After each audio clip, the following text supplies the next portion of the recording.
Salut, aujourd'hui je vais vous montrer comment j'ai fait ceci au Spider Gel. Donc c'est 3 nail art entre guillemets. Un gel que j'ai commandé sur Ongle 24 qui m'a coûté dans les 3,95 si je me trompe pas. Il existe 3 coloris, de l'argenté, du doré et du blanc. Si je me trompe pas, il existe aussi en rouge et en noir. Enfin, je ne sais pas trop, je vous mettrai tous les disponibles en barre d'informations parce que j'ai peur de dire des bêtises. Donc c'est un gel qui est flexible. Vous avez dû voir dans de nombreuses vidéos. C'est un gel en fait, à partir du moment où vous allez poser votre dotting tool ou votre pinceau dedans, il va être élastique. Donc en fait c'est ce qui vous permet de faire des nail art avec des traits droits, des plusieurs formes, etc. La première fois que je l'ai testé, j'ai réalisé ces 3 là. Ici par contre je vais essayer de les réaliser sur une autre palette où j'ai mis exactement les mêmes couleurs. Je vais voir si je suis capable de les refaire. Faites pas attention, ces 2 là évidemment. C'était vraiment une palette d'entraînement. Ici j'ai fait plusieurs traits différents, ici aussi, et là j'ai fait un peu un style matelassé. Donc je vais tout de suite essayer de faire ça. Comme je vous disais, voici le Spider Gel en rose. Ici je vais le travailler avec un dotting tool. Vous pouvez également le travailler au pinceau, mais j'ai essayé que le dotting tool pour le moment parce que je trouve ça plus pratique de vraiment tremper le dotting tool dedans.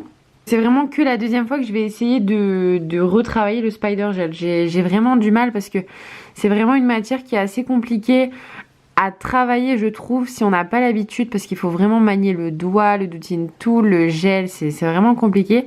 Mais une fois qu'on a pris l'habitude, c'est juste une question d'habitude, je trouve, enfin je pense en tout cas. Ici, je ne saurais pas trop vous détailler les mouvements que je vais faire, la vidéo va bien parler d'elle-même. Par contre, ce que je peux vous dire, un seul bémol, c'est qu'il sent super fort et il pue. Je sais pas pourquoi, ça pue. Mais bon, soit, c'est pas grave. Donc, j'ai remarqué aussi une chose, c'est que quand on travaille le Spider Gel, il faut vraiment que votre pinceau soit près du doigt pour que vous puissiez directement, hop, choper la ligne. Si vous faites ceci, hop, vous allez mettre sur votre doigt, ça va pas le faire. Il faut vraiment que vous travaillez le pot près du doigt. Ici, je vais commencer par faire un trait au milieu. Donc, je viens rapprocher l'ongle. Et hop, je fais d'un point A à un point B. Hop, vous voyez, ici, je coupe.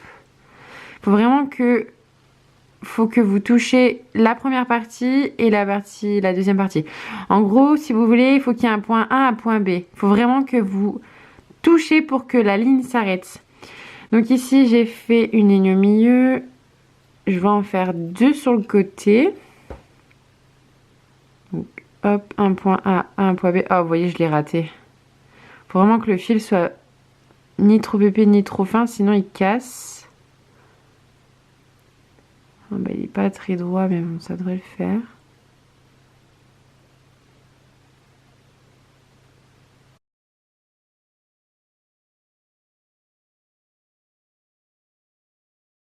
Voilà.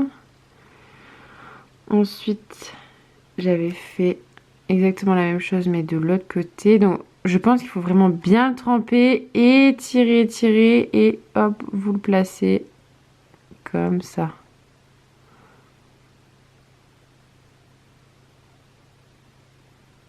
Voilà. Donc, pour le moment, on va dire que ça passe. Ensuite, j'avais fait une sorte de triangle. Vous voyez, quand c'est trop fin, ça casse, ça ne va pas du tout.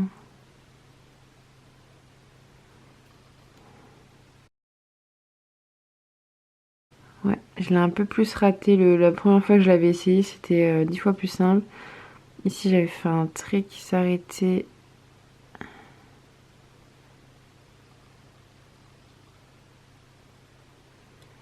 Ici. Voilà, et après, si vous souhaitez rajouter des choses, vous pouvez ici. Je trouve que ça fait vide. Je vais rajouter 2 traits. Hop. Je trouve que ça fait encore vide. Je vais rajouter des traits.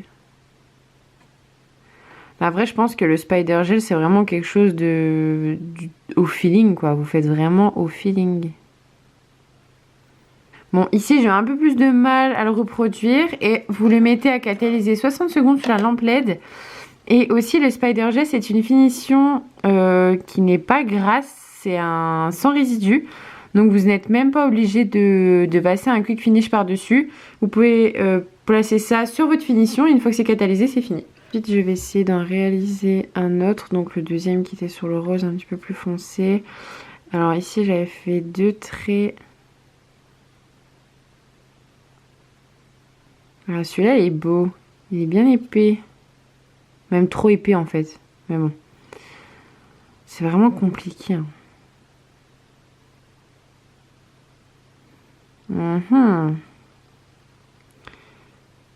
Ensuite, j'avais fait 2 traits.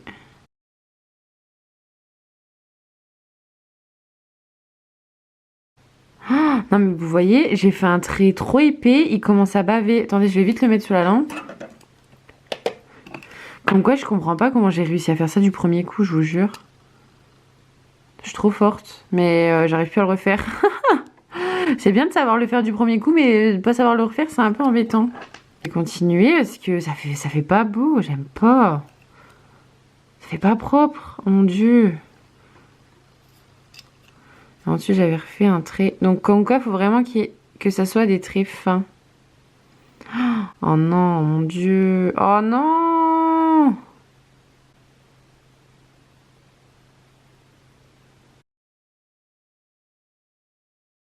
Mais quelle horreur, please! Bon, je le mets sur la lampe et j'arrête de le faire, ça m'énerve. Ça ferait vraiment pas beau. Ici, je vais pas vous montrer le matelassé parce que vous avez juste à faire des lignes, hop, des petits carrés et ensuite vous faites des points. Je vais essayer une autre chose qu'ils font tous avec le Spider Gel, c'est vraiment, ils prennent et ils posent comme ça à l'arrache, on va dire. Donc je vais plutôt essayer ça. Parce qu'en fait, là, je vous avouerai que c'est un peu compliqué. Donc en fait, ce que je vois tout le temps sur Instagram, c'est qu'ils prennent et ils posent. Ils prennent comme ça, hop, et ils posent. Vous voyez, c'est vraiment fait... Ben, j'ai envie de vous dire à la wall again.